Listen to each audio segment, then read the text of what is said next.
For generations, society has gathered around campfires and television screens to be warned about the boogeyman. We are told to fear monsters, to lock our doors against the chaos they bring, and to pray for justice when they are caught. But the campfire has gone digital. The warning has become a fan edit. In the digital age, we have stopped fearing monsters. Instead, we have started to curate them. This is the face of Wade Wilson. To the law, he is a convicted double murderer, a man responsible for a spree of nihilistic violence that shattered 2 families in less than 24 hours. But to the algorithm, he is content. He is an aesthetic.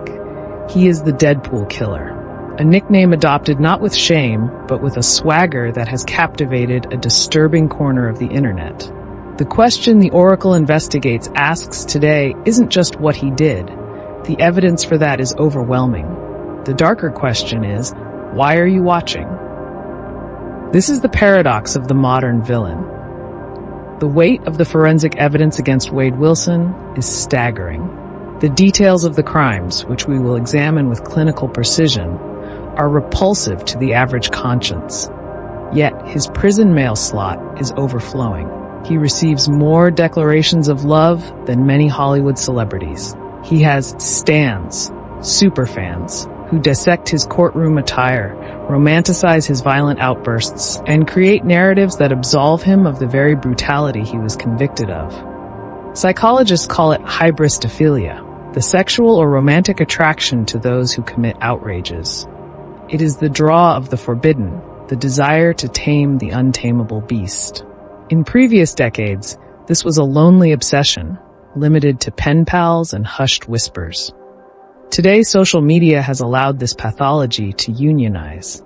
It has given a microphone to the obsession, allowing the Deadpool persona to eclipse the reality of the man behind the ink. Before we can understand the phenomenon, however, we must scrape away the digital veneer and look at the raw, ugly context of October 2019. To understand the horror, you must first understand the quiet that preceded it. Cape Coral, Florida, October 2019. It is a place defined by sunshine and suburban sprawl, a landscape of canals and retirement dreams. It is the kind of place where Tuesday feels exactly like Monday, where the biggest threat on the horizon is usually a tropical storm, not a human predator. The crimes of Wade Wilson were not the work of a calculated mastermind. This was not Hannibal Lecter planning a symphony of violence. This was a chaotic, drug-fueled grenade waiting for the pin to be pulled. We must take the time to remember the normalcy that was stolen. Christine Melton and Diane Ruiz were not characters in a dark fairy tale. They were women living their lives in the unsuspecting quiet of a Florida autumn. They were working, they were mothers, they were friends. They were existing in the eerie safety of the before. They had no way of knowing that a man whose chaotic energy was already spiraling toward a violent event horizon was about to intersect their paths. In less than 24 hours, the quiet of Cape Coral would be shattered forever. The viral fame would come later. First, there was just the raw, senseless reality of the fall. October 6th, 2019. The Buddha Live Bar in Cape Coral. To anyone watching that night, the meeting between Christine Melton and Wade Wilson looked like any other late-night connection. Witnesses would later describe Wilson as charismatic, a man who commanded the room. But there was a frequency beneath his voice that felt off. A static in the air that no one could quite name. Christine was 35. She was known for her quick laugh and a heart that perhaps trusted too easily. By the early hours of October 7th, the group drifted back to a friend's house, and eventually Christine and Wade were alone at her home. Forensics tell us that Christine Melton was strangled while she slept. There was no struggle, no chance to wake up. In the silence of her own sanctuary, the man who had charmed her hours earlier extinguished her life with cold, manual precision. Wilson didn't leave. He didn't panic. He stayed in her home with her body and waited for the sun to rise. By 7 a.m., Wilson was driving Christine's car. He was a predator in a stolen shell, wandering the streets of Cape Coral. This is where we encounter the randomness of evil. Diane Ruiz was a mother, a grandmother, and a bartender. She was simply walking to work. Witnesses saw the blue car pull up next to her. Wilson lured her in. Prosecutors say he asked for directions. Diane, a woman whose life was built on serving others, stepped into the car to help a stranger. She was a bystander to a spree she didn't know had already begun. The second murder was not like the first. It wasn't silent. It was an explosion of raw, mindless violence. After strangling Diane Ruiz inside the car, Wilson realized she was still breathing. During the trial, the most chilling testimony came from his own father, Stephen Testaseka. He recounted a phone call where Wade described the scene with a horrifying detachment. He told his father he ran Diane over with the car over and over again until, in his own words, she looked like spaghetti. This is the moment the charismatic mask of the internet's favorite villain is stripped away. This wasn't an aesthetic. It was a massacre. Wilson's behavior after the murders was erratic. He didn't flee the state. Instead, he called his father. Testaseka initially thought his son was storytelling, a habit Wade had since childhood. But the details were too specific. Wilson sounded bored, almost annoyed by the work he had to do to finish the job. Testaseka made the hardest choice a father can make. He called the police. Wilson would later tell detectives he didn't have a motive. He said, "I just wanted to do it." Wade Wilson was arrested on October 8, 2019. But the dead pool the internet fell in love with was a creature created in a jail cell. Over the 5 years leading to his trial, Wilson underwent a physical transformation. The Swastikas, the skeletal grin, this was a deliberate branding.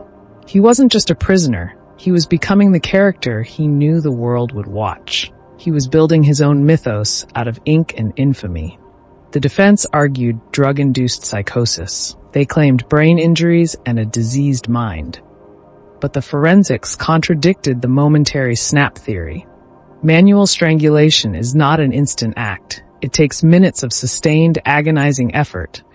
It is a hands-on method of killing that requires the perpetrator to watch the life leave the victim's eyes for a prolonged period.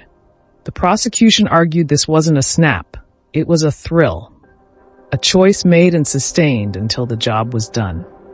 June 2024. The verdict. Guilty on all counts. The jury didn't just find him guilty, they recommended death. Throughout the proceedings, Wilson's behavior was a masterclass in nihilism. He smirked during the most graphic testimony. He shook his head at the victims' families. But online, this was exactly what the fans wanted. Every smirk was a new TikTok edit. Every defiant look was alpha behavior. As the judge prepared the death warrants, the internet was preparing a legacy. To look at Wade Wilson is to look at a textbook assembly of the dark triad. First, narcissism, an inflated sense of self-importance that allowed him to believe he could take life and still be the center of the world's attention.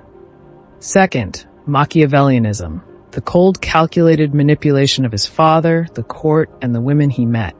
And finally, psychopathy, the total lack of empathy or remorse that allowed him to describe a human being as spaghetti. The tragedy of October 2019 wasn't an isolated storm. It was the inevitable landfall of a long-developing system. Wilson had a documented history of domestic violence, a clear pattern of escalation that local authorities saw but failed to stop. He was a predator who had been practicing his cruelty for years.